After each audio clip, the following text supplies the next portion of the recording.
when I have the intention, like, me, but then in the moment I'm like, bam, right then. You tell us.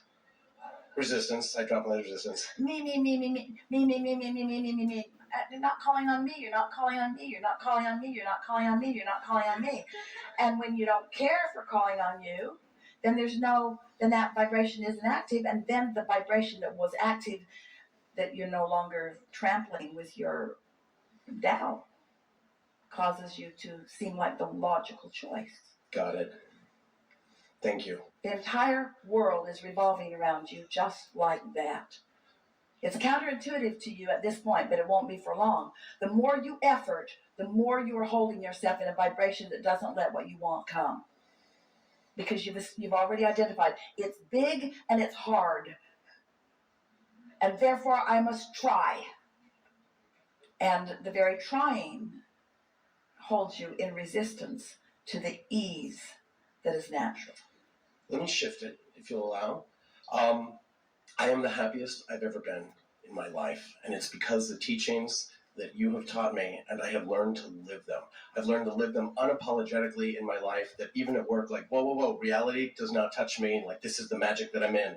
Every morning as I'm in the shower, sometimes I'll have questions, what I would ask in the hot seat, and you come in and you answer it to the point where I'm like, all right, I've got everything, and the only thing that I've been thinking about all week is that I wanted to sit in the hot seat and say thank you.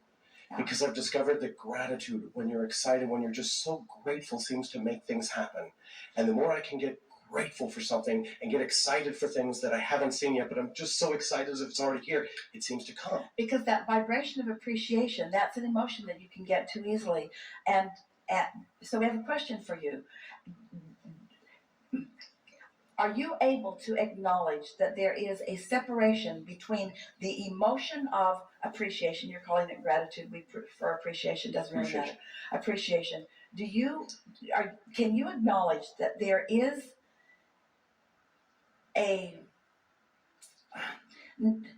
you don't need something to specifically be in the moment of appreciating to feel appreciation? Yes, that you can actually feel it before it comes.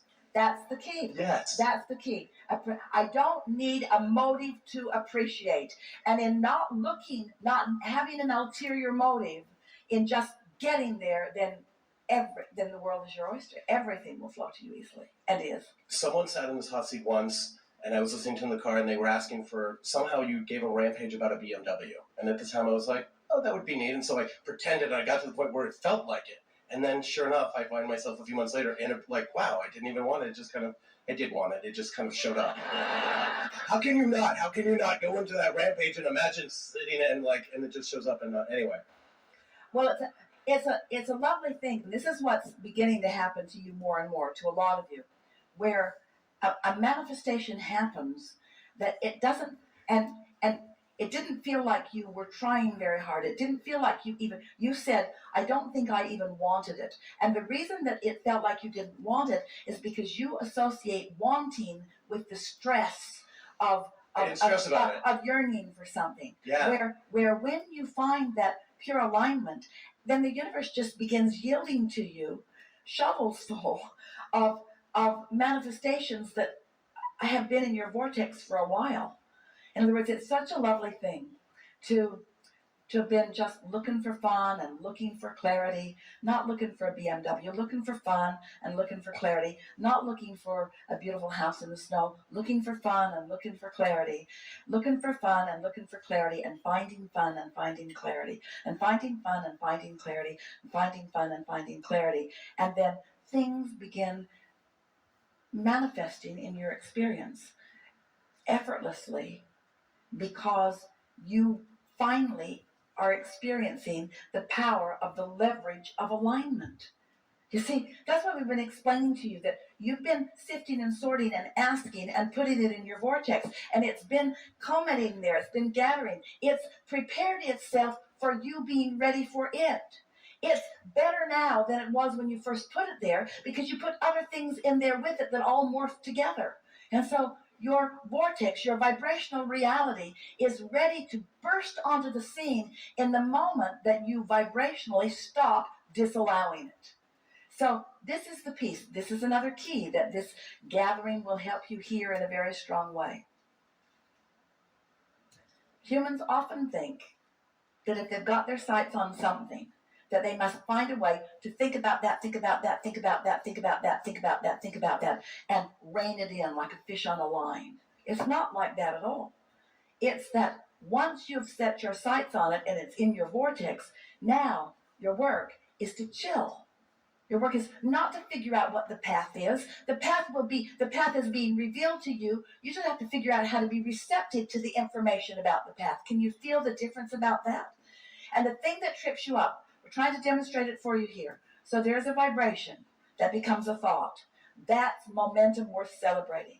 But humans don't want to celebrate it until it's in the garage.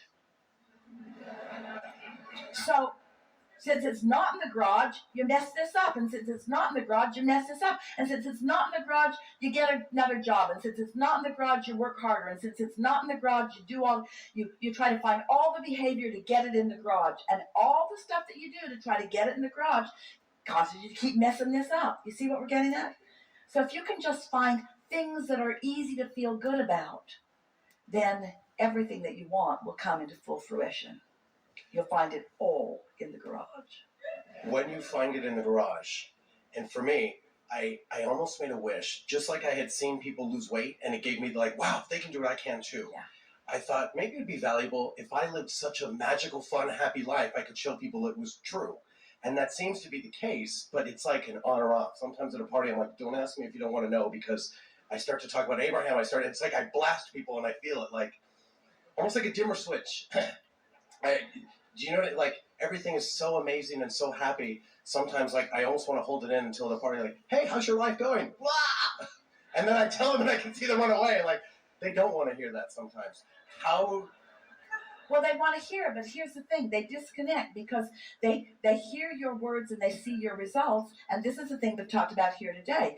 There's such a feeling of urgency to close that gap, to get to where I want to be, where what we're wanting to emphasize is that this is the only gap that you can close. In other words, the only gap that you have the ability to close right now is the gap between vibration and emotion. You can close that gap right now. You can accomplish the emotional manifestation. If you can hear this, you have the ability today to accomplish the emotional manifestation.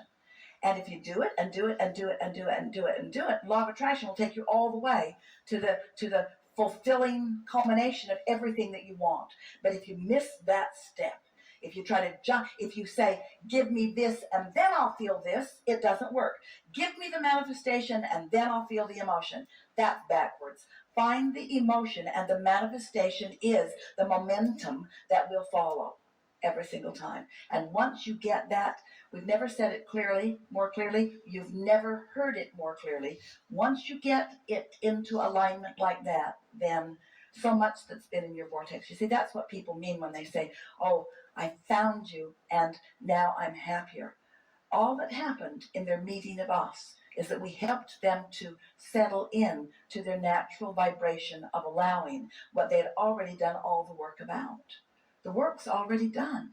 You got here, you explored, you asked, you filled your vortex full of so many things that are important to you. And now, as you find a way to just chill a little and reach for that unconditional emotion. I'm not happy because a BMW is on the way. I'm happy because I want to be happy. I'm not happy because I found my perfect mate or because my perfect mate is on the way. I'm happy because I'm happy. I'm happy because I'm happy. Turns out your necklace is the key.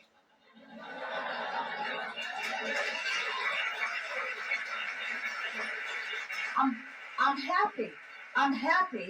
I'm happy because I want to be happy. And when I wasn't happy, I thought thoughts that made me feel more happy. And it didn't happen all at once. But over time, I developed an intense determination to do the work that I can do, to control the only thing that I can control, which is my mood.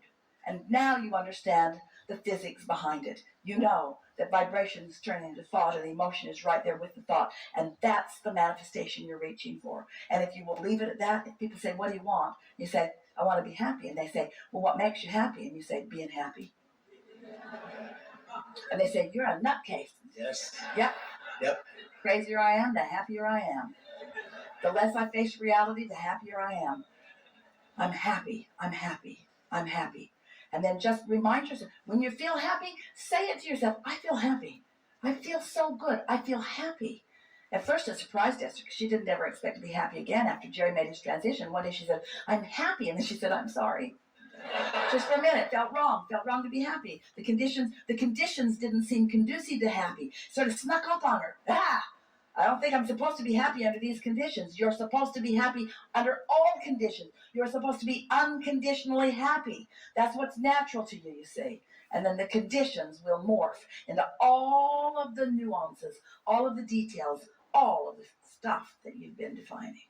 And how do I share that and not blast people? What do I? Well, when you feel it, you radiate it. But here's the tripping point for you. You don't want to be happy to elicit a response from them. You want to be happy, and you want the response from them to be none of your business, because it isn't any of your business, because you can't control. You don't know where they are when they meet you. Somebody who's not happy meeting a happy person, it never goes well.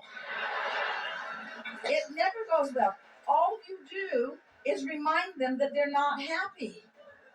And then I feel terrible about it, like, I pushed them further down. And then when you explain to them why you're happy, that makes it even worse. It's like an indictment of what they're not doing.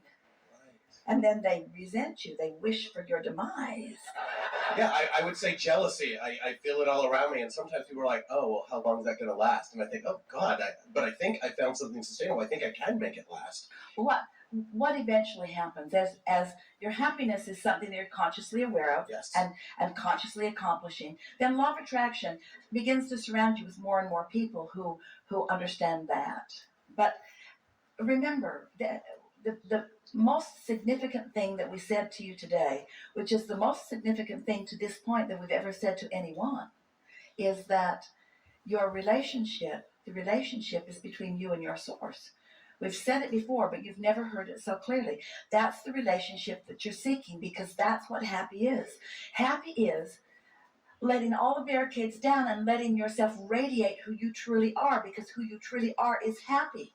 Because who you truly are knows who you are, knows your value, knows your heart, knows who you are, knows why you came, knows what you are about, knows the eternal nature of your being, adores you. Who you are is happy, happy, happy, because who you are is in alignment with Source, with all that is good. It just doesn't get happier than happy. In other words, that's who you are. That's who you are. Appreciation. I am a being of appreciation, and I appreciate this work and knowing so let's square this up. If I'm happy and then thoughts of appreciation occur to me, really good unfolding of the path.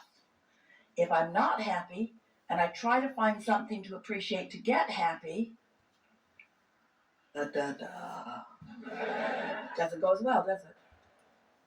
So do you accept that you wake up, and that when you wake up you have the potential of being happy? Try it. You'll like it. Try it. See what happens. Give it a go. Give it a week or 2 or 3 or 4. You've been doing it, and watch what happens. Watch what happens. Watch the way the world begins to revolve around you. Because when you get happy, what isn't happy can't come near you. And if something that's not happy is coming near you, you're not as happy as you think you are.